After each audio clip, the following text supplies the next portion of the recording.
ایک شخص کا واقعہ آتا ہے ابو بکر بن عبد الباقی کا. وہ بیت اللہ گئے اور جب وہاں گئے تو انہوں نے اپنا سارا فریضہ سر انجام دیا. کچھ دن گزرے تو وہ ہی واز ناٹ ویری رچ. ان کا راشن جو تھا وہ ختم ہو گیا اور جب راشن ختم ہوا تو بھوک اور پیاس کا عالم. مکہ کے ایک دن گلی میں جا رہے تھے تو ان کو نا ایک پیکٹ ملا. انہوں نے اس پیکٹ کو اٹھایا, تھوڑا ہیوی تھا وہ. انہوں نے کہا چلو میں کمرے میں جاتا ہوں اور دیکھتا ہوں کیا ہے اس میں. کمرے میں گئے تو ایک ایسا ہار تھا جو کہتے ہیں میں نے آج تک نہیں دیکھا تھا. It was very unique, it was very precious. کہتے ہیں کہ میں بڑا حیران ہوا یہ کس کا ہوگا. خیر الٹیمیٹلی میں نکلا اپنے کمرے سے باہر, حرم کی طرف آ رہا تھا تو مکہ کی گلیوں میں میں نے ایک دیکھا ایک شیخ یعنی ایک بزرگ انسان تھا جس کے ہاتھ میں 500 دینار تھے اور وہ اناؤنسمنٹس کر رہے تھے کہ میرے گھر والوں کا ہار گما ہے, جس شخص کو مل جائے وہ مجھے دے, میں اس کو 500 دینار دوں گا. ابو بکر رحمہ اللہ نے سوچا کہ میرے پاس تو پیسے نہیں ہیں, میرے پاس تو راشن نہیں ہے, میں تو بھوک پیاس کا عالم ہے, تو میں اس کو ہار دوں گا اور اسے پیسے لے لیتا ہوں. کمرے میں گئے تو کہا آپ سے 3 سوال ہیں, آپ اس پیکٹ کی نشانی بتائیں, جس چیز سے اس پیکٹ کو باندھا گیا اس کی نشانی بتائیں اور اس ہار کی نشانی بتائیں, صرف 3 نشانیاں بتا دیں. تو انہوں نے کہا پیکٹ ریشم کا ہے. انہوں نے کہا بالکل ٹھیک ہے آپ نے. انہوں نے کہا کہ جو پیکٹ جس چیز سے پیکٹ کو باندھا گیا ہے وہ بھی ریشم کا دھاگا ہے. انہوں نے کہا بالکل ٹھیک ہے آپ نے. اور تیسرا چیز کا انہوں نے کہا اس میں 30 نگ لگے ہوئے ہیں اس ہار میں. انہوں نے کھولا اس ہار کو, دیکھا 1 2 3 4 5 6 30 کمپلیٹ, یہ آپ کا ہار. تو انہوں نے کہا یہ 500 آپ کے دینار. کہتے ہیں نہیں مجھے نہیں چاہیے. کہتے ہیں کیوں بیٹا, میں نے تو وعدہ کیا تھا کہ میں شخص دوں گا. کہتے ہیں میں نے اللہ کے لیے کام کیا ہے, یہ مجھے چیز ملی تھی, میرا ایز اے مسلمان میرا حق تھا کہ میں امانت کو واپس ادا کروں, تو میں آپ سے اس کا اجر نہیں لوں گا. حالانکہ ان کو نیڈ تھی لیکن کہا کہ نہیں, میرا اجر اللہ تعالیٰ سے, واللہ لا اخذها, کہ میں اللہ کی قسم اس کو نہیں لوں گا آپ سے. وہ بحث کرتے تھے کہ لو تم نے لینا ہے, وہ کہتے ہیں میں نہیں لینا آپ سے, آپ چلے جائیں, یہ میں نے اپنا امانت ادا کی ہے, میں نے کوئی احسان تو نہیں کیا آپ پہ. وہ بزرگ بڑا حیران ہو کہ یہ کیسا نوجوان ہے. خیر وہ چلے گئے. کچھ عرصے بعد ابو بکر بن عبد الباقی رحمہ اللہ کہتے ہیں کہ میں فائنینشلی اسٹیبل نہیں تھا, تو میں نکلا کچھ تجارت کرنے کے لیے. تو میں جس شپ پہ بیٹھا ہند کی طرف میں نے سفر کیا, سافرت الی الہند, میں ہند کی طرف جانے لگا. اور کہتے ہیں جب راستے میں تھا تو اتنے برے طوفان نے ہماری شپ کو ہٹ کیا کہ پانی شپ کے بیچ میں آ گیا اور لاگز بکھر گئے اور وہ کشتی ٹوٹ گئی. کچھ لوگ ڈوب گئے, کچھ لوگ چیز چلا رہے تھے. میرے ہاتھ میں ایک لکڑی کا بہت بڑا ووڈ لاگ لگا, لکڑی کا ایک پھٹا سا لگا, میں نے اس کو زور سے پکڑ لیا. وہ مجھے جو ہے نا وہ سلولی اینڈ گریجولی کنارے پہ لے آیا. میں جب اس آئی لینڈ پہ پہنچا تو دیکھا الحمدللہ وہاں پہ بالکل وہ ابینڈنڈ آئی لینڈ نہیں تھا, وہاں پہ لوگ آباد تھے. کہتے میں جب اندر گیا آئی لینڈ کی طرف اور دیکھا الحمدللہ مسلمان لوگ تھے اور وہاں پہ مسجد بھی تھی اور گھر بھی بنے ہوئے تھے. تو کہتے ہیں میں سیدھا مسجد چلا گیا. مسجد میں کہتے ہیں میں جا کے قرآن پڑھنا شروع کر دیا. جب قرآن پڑھا تھا تو ایک مزدور آیا میرے پاس اور کہتا ہے کہ آپ تو بڑا پیارا قرآن پڑھتے ہیں, اور ہمارے تو اس آئی لینڈ پہ آپ کہاں سے آئے ہیں, ہمارا تو اس آئی لینڈ پہ یعنی کوئی اچھا قاری نہیں ہے موجود کہ جو قرآن ایسے پڑھے, ماشاءاللہ یو ریسائٹ بیوٹیفل قرآن, تو آپ ایک کام کریں, آپ پلیز میرے بچوں کو پڑھا دیں.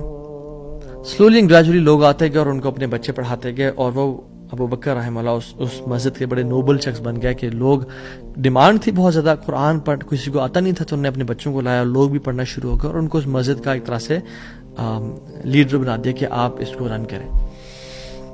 کچھ عرصے بعد جب ابو بکر رحمہ اللہ کہتے ہیں میں ابھی جاتا ہوں اس آئی لینڈ کو چھوڑ کے, مجھے نکلنا ہے یہاں سے, مجھے اپنے گھر کی طرف اور اپنے بزنس کی طرف واپس جانا ہے, تو مجھے اجازت دیں. تو ان لوگوں نے بڑا ان کو پش کیا اور کہا کہ نہیں آپ نہ جائیں, آپ کی آنے کی وجہ سے ہمارے پورے آئی لینڈ میں قرآن کی تعلیم پھیل رہی ہے, you such a noble and wonderful gentleman, آپ پلیز یہیں پہ رکیں. تو انہوں نے کہا کہ نہیں بھائی میری لائف ہے, میں نے شادی بھی کرنی ہے اور سب. کہتے ہیں ہم آپ کو یہاں پہ رہائش دیں گے, ہم آپ کو یہاں پہ شادی کرائیں گے آپ کی, آپ یہاں پہ رکیں. تو انہوں نے کہا چلو ٹھیک ہے. انہوں نے ان کی شادی کرتی ایک عورت سے اور کہا کہ یتیم لڑکی ہے اس سے آپ کی ہم شادی کرتے ہیں. ہے تو وہ یتیم لیکن ہے بڑی مالدار وہ, کیونکہ اس کا باپ جو تھا وہ بڑا رچ انسان تھا. انہیں کہا ٹھیک ہے. جب ان کا نکاح ہوا اور اس لڑکی کے پاس جب آ کے بیٹھے, یعنی جو فرسٹ نائٹ, جب اس لڑکی کو دیکھا اور اس کے گلے پہ نظر پڑی تو وہ حیران ہو گئے، یہ دیکھے کہ جو مکہ کی گلیوں میں ان کو جو ایک نیکلیس ملا تھا وہ اس لڑکی نے اپنے گلے میں پہنا ہوا ہے۔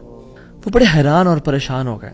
کچھ ٹائم بعد جب لوگوں نے پوچھا سب معاملات ٹھیک ہیں، سب سیٹ ہے، کوئی مسئلہ پریشانی تو نہیں، کہتے ہیں کہ سب ٹھیک ہے الحمدللہ، ایک چیز میرے ذہن میں ہے جو جس کا جواب نہیں ملا مجھے۔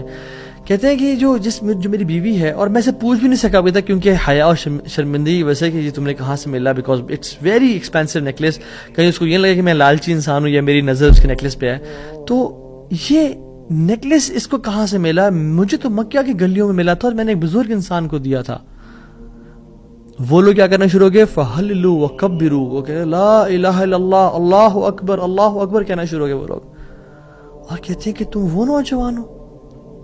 کہتے ہیں کہ اس کا باپ جو اس علاقے کا ایک بڑا انسان تھا، وہ ہمارے پورے اس علاقے میں ایک کہانی سنایا کرتا تھا کہ ایک شخص مجھے ملا، اس شخص سے زیادہ نیک انسان میں نے آج تک نہیں دیکھا، اس سے زیادہ امانت دار شخص میں نے آج تک نہیں دیکھا۔ وہ ہمیں ایک لڑکے کی کہانی سنایا کرتا تھا کہ ایسے سے اس کو نیکلیس ملا، اس نے مجھ سے پیسے نہیں لیے اور مجھے وہ اتنا قیمتی ہار واپس دے دیا، اور وہ باپ اللہ کا نہیں گولی، وہ دعا کیا کرتا کہ یا رب میری بیٹی کی شادی اس بندے سے کروا دے یا رب جس نے مجھے وہ ہار ڈھونڈ کے دیا تھا، اور آج آپ یہاں پہ آ گئے، اللہ تعالیٰ کیسے آپ کو یہاں پہ لے کے آیا؟ اور وہ بڑا حیران ہوئے کہ سبحان اللہ، کس طرح سے انہوں نے ہار اللہ کے لیے دیا اور اس کا اجر صرف اللہ سے کی امید رکھی، اور اللہ تعالیٰ نے کہاں سے لا کے ان کو یہاں پہ ان کی شادی کروائی اور ان کی لائف کو سیٹل کیا، اور ہار بھی ان کو واپس لوٹا دیا۔ اور سبحان اللہ انہوں نے کتنے دینار کو دھتکارا تھا اور ریجیکٹ کیا تھا؟ 500 دینار کو۔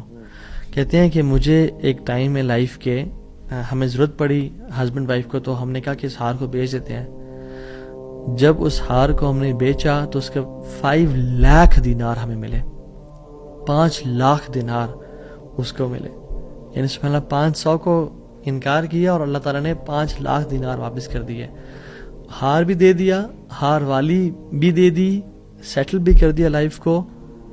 ان اللہ علی کل شیء قدیر، اللہ تعالیٰ ہر چیز پر قادر ہے، اس کے لیے کچھ مشکل نہیں ہے میرے بھائیوں اور میری بہنوں۔ آپ کی لائف میں پریشانیاں ہیں، مشکلات ہیں، زندگی تنگ ہے، آپ اللہ کو اس کے ناموں سے پکاریں، آپ اپنی نیت ٹھیک کریں، آپ اپنے اجر کا سوال لوگوں سے نہ کریں، صرف اللہ سے امید رکھیں، پھر دیکھیں آپ کی زندگی کس طرح سے آسان ہوتی ہے۔